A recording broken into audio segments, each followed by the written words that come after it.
నమస్తే మేడం, మీ గురించి కొద్ది పరిచయం చేయడం మేడం. నమస్తే సార్, నా పేరు రామలక్ష్మి అండి.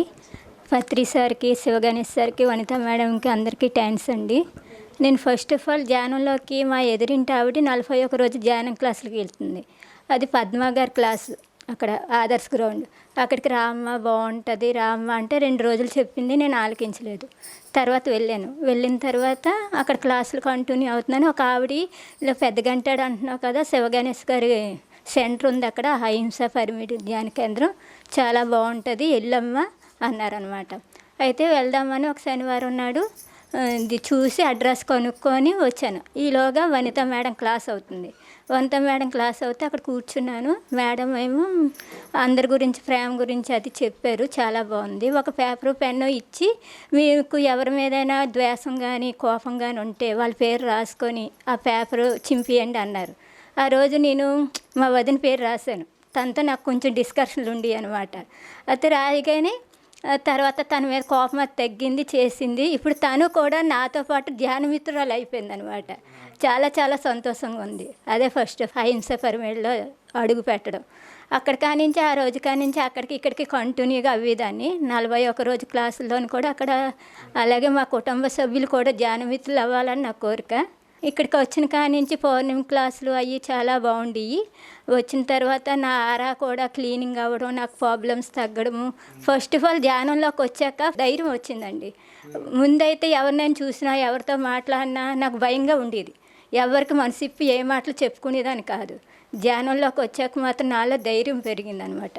ఏదైనా తప్పు, ఎవరైనా తప్పు మాట అన్నా పోనీలో వాళ్ళతో నాకేంటని ఉండేదాన్ని. ఇప్పుడు అందరూ ఎవరైనా తప్పు చేసినా ఇది తప్పు, ఇలా చెయ్యాలి అలా చేయాలని చెప్పగలుగుతున్నాను. ఆ ధైర్యాన్ని ఇచ్చిన పత్రి సార్కి, ఈ ధ్యానానికి చాలా చాలా రుణపడి ఉంది. ఈ పౌర్ణమి క్లాసులు, అమావాస్య క్లాసులు సార్తోని మాడుగులు వెళ్ళడం చాలా చాలా ఎక్స్పీరియన్స్ అండి అవి. మీరు శాఖాహారిగా ఎప్పుడు మరి మేడం? ధ్యానంలో ఒక 2 రోజుల ముందు వస్తాను అన్నప్పుడు రామకోట రాసేదాన్ని.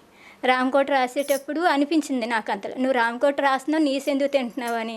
అప్పుడు మానేద్దాం అనుకున్నాను. అది మానేసిన 2 రోజులకి ధ్యానంలోకి రావడం జరిగింది. ఈ ధ్యానంలో రాకముందు ధైర్యం వచ్చిందన్నారు కదా, ఇంకేమైనా అలాంటి అనారోగ్య సమస్యలు ఉన్నాయో, అది ఎలా తగ్గించుకున్నారు ధ్యానంలో వచ్చిన తర్వాత? అంటే అనారోగ్యం అంటే ఏం కాదు, భయం ఎక్కువ ఉండేదండి నాలోని. చాలా చాలా భయంగా ఉండేది అనమాట.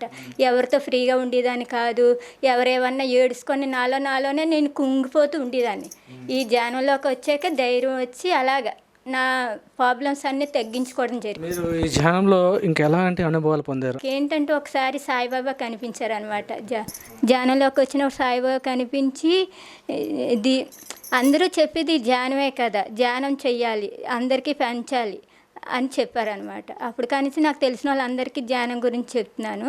లోని ఏదో ఫీలింగ్ ఉన్నప్పుడు ధ్యానం చేసిన వాడు అవన్నీ ఆవలింతల రూపంలో అది పోతాయి అన్నట్లు అలా ఫీలింగ్ వస్తుంది అనమాట.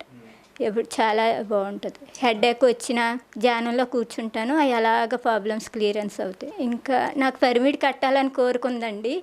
మొన్న ఈ మధ్యలో కడతావా అని ఒక మెసేజ్ కూడా వచ్చింది. ఆ ఇల్లు కట్టుకొని మీద చిన్న పిరమిడ్ కట్టుకోవాలని కోరిక. పత్రి సార్ దయ వల్ల అది నెరవేరాలని కోరుకుంటున్నాను. పిల్లల్ని నేను ఎక్కడికి వెళ్ళినా తీసుకెళ్తూ ఉంటానండి. ఇలా సెంటర్లకు అది తీసుకెళ్తూ ఉంటాను. పిల్లలు కూడా చాలా మార్పు వచ్చింది. వాళ్ళు కూడా ధ్యానం చేసుకుంటూ ఉంటారు. నా కోరిక ఎప్పుడూ పిరమిడ్ పెట్టి నా చుట్టుపక్కల ఉన్న వాళ్ళని అందరికీ ధ్యానం నేర్పించాలని నా కోరిక అండి. థ్యాంక్ యూ మేడం, చాలా అద్భుతమైన మీ అనుభవం చెప్పారు. Thank you.